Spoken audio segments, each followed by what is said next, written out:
Top quality और consistent performance के लिए सिर्फ सिल्वर पंप नाम याद रखना। सर ಇವತ್ತು ನಿಮ್ಮ ಏರಿಯಾದಲ್ಲಿ ಒಂದು ಇನ್ಸಿಡೆಂಟ್ ಆಗಿದೆ, ಇಬ್ಬರು ಡೆತ್ ಆಗಿದ್ದಾರೆ. ಹೌದು ಸರ್. ಯಾರು ಹೊಣೆ ಅಂತ ಹೇಳ್ತೀರಾ ಸರ್? ಸರ್ ಇದಕ್ಕೆಲ್ಲ ಯಾರು ಹೊಣೆ ಅನ್ನೋಕ್ಕಿಂತ JCB ಡ್ರೈವರು ಕಾಂಟ್ರಾಕ್ಟ್ರೇ ಹೊಣೆ ಸರ್. ಯಾಕಂದರೆ ಅವ್ನು JCB ಬೇಜಾಬಿರ್ತಾನೇ ಇದಕ್ಕೆಲ್ಲ ಕಾರಣ ಸರ್. ಅವನಿಗೆ ಏನಂದರೆ ಅವ್ನು ಇಯರ್ಫೋನ್ ಹಾಕ್ಕೊಂಡು ಹಾಡು ಕೇಳಿ ಅವನು ಎಂಜಾಯ್ಮೆಂಟಲ್ಲಿ ಅವನಿದ್ದ.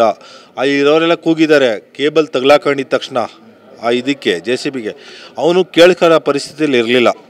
ಅವ್ನು ಬರೀ ಅವ್ನ ಕೆಲಸ ಜಲ್ದಿ ಮುಗಿಸ್ಬೇಕನ್ನು ನೋಡೋಕೆ ಹೋದರೆ ಅಲ್ಲಿಂದ ಇಲ್ಲಿವರೆಗೂ ಒಂದೇ ಸರಿ ಬಂದಿದ್ದಾರೆ. ಒಂದೊಂದು ರೋಡ್ ಫಿನಿಷ್ ಮಾಡ್ಕೊಂಬಂದಿದ್ರು, ಕೆಲಸ ನೀಟಾಗಿ ನಡೀತಾ ಇತ್ತು. ಅಲ್ಲಿಂದ ಈ ಕಡೆಯವ್ರಿಗೆ ಒಬ್ಬರು ಗಾಡಿಯವ್ರಿಗೆ ಓಡಾಡೋಕ್ಕಾಗಲ್ಲ, ಒಬ್ಬ ಮಕ್ಕಳು ಓಡಾಡೋಕ್ಕಾಗ್ತಾಯಿಲ್ಲ, ಹೆಣ್ಮಕ್ಳು ಓಡೋಕ್ಕಾಗ್ತಾಯಿಲ್ಲ. ಆ ಪರಿಸ್ಥಿತಿ ತಂದಿಕ್ಕಿದ್ದಾರೆ ಇಲ್ಲಿ. ನೀವೇ ನೋಡ್ಬೋದು, ಡ್ರೈನೇಜ್ ಪ್ರಾಬ್ಲಮ್ ಇದೆ. ಒಂದು KB ಅವ್ರಿಗೆ ಇನ್ಫಾರ್ಮ್ ಮಾಡಿಲ್ಲ, BAWSSB ಅವ್ರಿಗೆ ಇನ್ಫಾರ್ಮ್ ಮಾಡಿಲ್ಲ. ಈ ಬೇಜಾತನದಿಂದ ಏನಾಗಿದೆ ಅಂದರೆ ಇವತ್ತು 2 ಪ್ರಾಣ ಹೋಗಿದೆ ಸರ್. ನಮಗೇನಂದರೆ ರೋಡ್ ಆಗುತ್ತಾ ಬಿಡ್ತಾ ಗೊತ್ತಿಲ್ಲ ಸರ್. ಬಟ್ ಅನಾಥವಾದ ಮಕ್ಕಳು ಆ ಹಿಂದಿ ಅವ್ರು ಸತ್ತಿದಾರಲ್ಲ, ಅವ್ರ ಹೆಸರು ಗೊತ್ತಿಲ್ಲ. ಇವರು ಸುಮತಿ ಅಂತ ಗೊತ್ತು. ಇಲ್ಲಿ ಅವರು ತೆಮ್ಲಿಯನ್ಸ್ ಇದ್ದಾರೆ. ಅವರು ಇದೇ ಏರಿಯಾ. ಅವರು ಸುಮಾರು ವರ್ಷದಿಂದ ಇಲ್ಲೇ ಸ್ಥಳೀಯರಾಗಿರೋರು. ಇವರಿಬ್ಬರು ಸ್ಥಳೀಯರೇ. ಮಗು ಇಬ್ಬರು ಟ್ಯೂಷನಿಂದ ಮಕ್ಕಳು ಕರ್ಕೊಬರ್ತಾ ಇದ್ದವ್ರೆ. ಮಗುನ ಸೇವ್ ಮಾಡಿದ್ದಾರೆ ಒಬ್ಬರು ಮಾತ್ರ. ಇದೇನಾಗಿದೆ ಅಂದರೆ ಸೇವ್ ಮಾಡೋಕ್ಕಾರೆ ಅದು ಕೇಬಲ್ ತಗ್ಲಾಕೊಂಡಿದೆ. ಇಲ್ಲಿ ತಗ್ಲಾಕೊಂಡಿದ ತಕ್ಷಣ ಕರೆದಿದ್ದಾರೆ, ಇಲ್ಲಿ ಸ್ಥಳೀಯರು ಕರೆದಿದ್ದಾರೆ. ಕರೆದ್ಬಿಟ್ಟು ಓಯೋ ಅಂತ ಕಿರ್ಚಿದ್ದಾರೆ. ಅವನು ಅದು ಕೇಳೋ ಪರಿಸ್ಥಿತಿಯಲ್ಲಿ ಇರಲಿಲ್ಲ. ಅವನೇನಿರೋ ಇಯರ್ಫೋನ್ ಹಾಕ್ಕೊಂಡು ಅವನ ಹಾಡು ಕೇಳ್ಕೊಂಡು JCBಲಿ ಕೆಲಸ ಸ್ಟಾರ್ಟಿಂಗಿಂದನೂ ಅವ್ನು ಬೇಜವಾಬ್ದಾರಿಯಲ್ಲೇ ಬಂದ.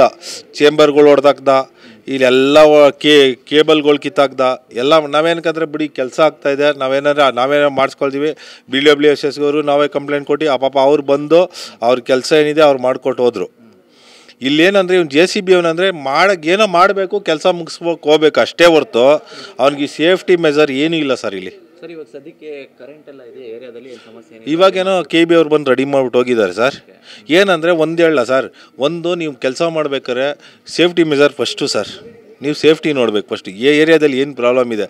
ಇದೇನು 100 ಫೀಟ್ ರೋಡ್ ಆಗಲಿ 50 ಫೀಟ್ ರೋಡ್ ಆಗಲಿ ಇಲ್ಲ ಸರ್. ಇಲ್ಲಿರೋದು 10 ಅಡಿ 15 ಅಡಿ ರೋಡ್ ಅಷ್ಟೇ ಇರೋದಿಲ್ಲ ಅಲ್ವಾ. ಇಲ್ಲಿ ಹೆಂಗೆ ಮೇಂಟೈನ್ ಮಾಡಬೇಕು ಅನ್ನೋದು ಅರ್ಥ ಮಾಡ್ಕೊಬೇಕು.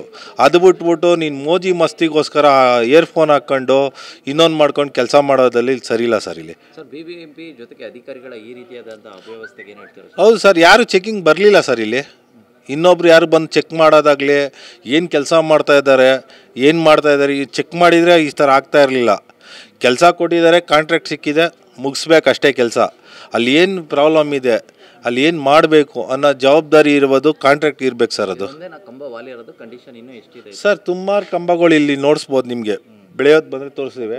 ಸುಮಾರು ಕಂಬಗಳು ಡ್ಯಾಮೇಜ್ ಆಗಿದೆ ಸರ್. KB ಅವ್ರಿಗೂ ಇವತ್ತು ಇನ್ಫಾರ್ಮ್ ಮಾಡಿದ್ದೀವಿ. ಒಂದು 4-5 ಕಂಬ ಇಲ್ಲಿ ಕೋತಿಗಳು ಕಾಟ ಜಾಸ್ತಿ ಇದೆ ಸರ್. ಒಂದು ಕೋತಿ ಬಂದು ಅಳ್ಳಾಡ್ಸಿದ್ರೆ ಕಂಬಗಳು ಹಿಂಗೆ ಅಳ್ಳಾಡ್ತವೆ ಸರ್. ಬೇಕಾದ್ರೆ ನಿಮಗೆ ವೀಡಿಯೋ ಕಳಿಸು ಅಂದರೆ ನಾವು ಕಳಿಸ್ತೀವಿ. ಆ ಥರ ಈ ಪರಿಸ್ಥಿತಿಯಲ್ಲಿ ಇದ್ದೀವಿ. ಇಲ್ಲಿ ಕೇಳೋರು ಏನಂದರೆ ಯಾರೂ ಇಲ್ಲ ಸರ್. ಇಲ್ಲಿ ಏನಂದರೆ ಅಣ್ಣ ಒಬ್ರು ಇದ್ದ ನಾಗರಾಜಣ್ಣ, ಅವರು ನಮ್ಮ ಜವಾಬ್ದಾರಿ ತೊಗೊಂಡು ಅವರೊಬ್ಬರೇ ಕಾಪಾಡ್ತಾರೆ. ಇನ್ನೊಬ್ರು ಯಾರು ಬಂದು ನಮ್ಮ ಇಲ್ಲಿ ನೋಡೋರು ಏನು ಎತ್ತ ಅಂತ ಕಂಪ್ಲೇಂಟ್ ಕೊಟ್ಟರೆ ಬರ್ತಾರೆ, ಏನು ಬೇಕೋ ಅದು ಅಟೆಂಡೆಂಟ್ ಮಾಡ್ತಾರೆ, ಹೋಗ್ತಾರೆ ಅಷ್ಟೇ. ಬಿಟ್ರೆ ಇನ್ಯಾರು ನಿಮ್ಮ ಕಷ್ಟ ಏನಂತ ಕೇಳೋರು ಯಾರು ಬರ್ತಾಯಿಲ್ಲ ಸರ್. ಇಲ್ಲಿ ಅದೊಂದೇ ಪ್ರಾಬ್ಲಮ್ ಆಗ್ತಾ ಇರೋದು. ಅದಕ್ಕೆ ಆ JCB ಅವ್ನಿಗೆ ಯಾರು ಕಾಂಟ್ರಾಕ್ಟ್ ತೊಗೊಂಡ್ಮೇಲೆ ಅವ್ನೊಬ್ರು ನಿಂತ್ಕೋಬೇಕು. ಒಬ್ಬರು JCB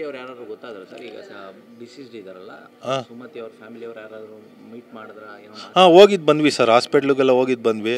ತುಂಬ ದುಃಖದಲ್ಲಿ ಏನಂದ್ರೆ ಮಕ್ಕಳು ಅನಾಥರಾಗೋದು ಸರ್. ಇಬ್ಬರು ಗಂಡು ಮಕ್ಕಳು ಸರ್. ಇವ್ರಿಗೆ ಒಬ್ಬ ಹೆಣ್ಣು ಒಂದು ಗಂಡು ಹಿಂದಿಯವ್ರು ಸತ್ತಿದಾರಲ್ಲ ಇವ್ರಿಗೆ. ಪಾಪ ಇಬ್ಬರು ಮಕ್ಕಳು. ಹುಡುಗಿ ಮಾತ್ರ ತುಂಬ ಕಷ್ಟ. ಬೆಳಗ್ಗೆ ಮನೆ ಕೆಲಸ ಮಾಡ್ತಾಯಿತ್ತು, ಸಾಯಂಕಾಲ ಆದರೆ ಬಾಗ್ಮನೇಲಿ ನೈಟ್ ಕೆಲಸಕ್ಕೆ ಹೌಸ್ ಕೀಪಿಂಗ್ ಕೆಲಸಕ್ಕೆ ಹೋಗ್ತಾಯಿತ್ತು. ಪಾಪ ಮಕ್ಳಿಗೋಸ್ಕರ ತುಂಬ ಕಷ್ಟಪಟ್ಟು ಶ್ರಮಜೀವಿ ಸರ್. ನಮ್ಗೆ ದಯವಿಟ್ಟು ಅದೊಂದೇ ಕೇಳ್ಕೊಳ್ಳೋದು, ನಮ್ಗೆ ಈ ರೋಡ್ ಆಗುತ್ತೋ ಇನ್ನೊಂದಾಗುತ್ತೋ ನಮ್ಗೆ ಸಪ್ರೇಟು, ನಮಗೆ ಬೇಕಾಗಿಲ್ಲ. ನಮಗೆ ಆ ಕುಟುಂಬಕ್ಕೆ ನ್ಯಾಯ ಕೊಡಿಸ್ಬೇಕು ಸರ್. ಆ ಮಕ್ಳಿಗೊಂದು ಜೀವನ ಕೊಡಿಸ್ಬೇಕು ಅಷ್ಟೇ ಕೇಳ್ತಾ ಇರೋದು. ನಮ್ಗೆ ಈ ರೋಡ್ ಆಗುತ್ತಾ ಬಿಡ್ತಾರೆ ಸೆಕೆಂಡ್ರಿ, ಅದು ಮಾಡ್ತಾರೆ ಅದು ಬೇರೆ. ಬಟ್ ಆ 2 ಜೀವ ಹೋಗಿದ್ದೆಲ್ಲ, ಆ ಜೀವಗಳಿಗೆ ನ್ಯಾಯ, ಅವರ ಆತ್ಮಕ್ಕೆ ಶಾಂತಿ ಕೊಡಿಸ್ಬೇಕು, ಅವ್ರ ಮಕ್ಳಿಗೊಂದು ನ್ಯಾಯ ಕೊಡಿಸ್ಬೇಕು ಸರ್.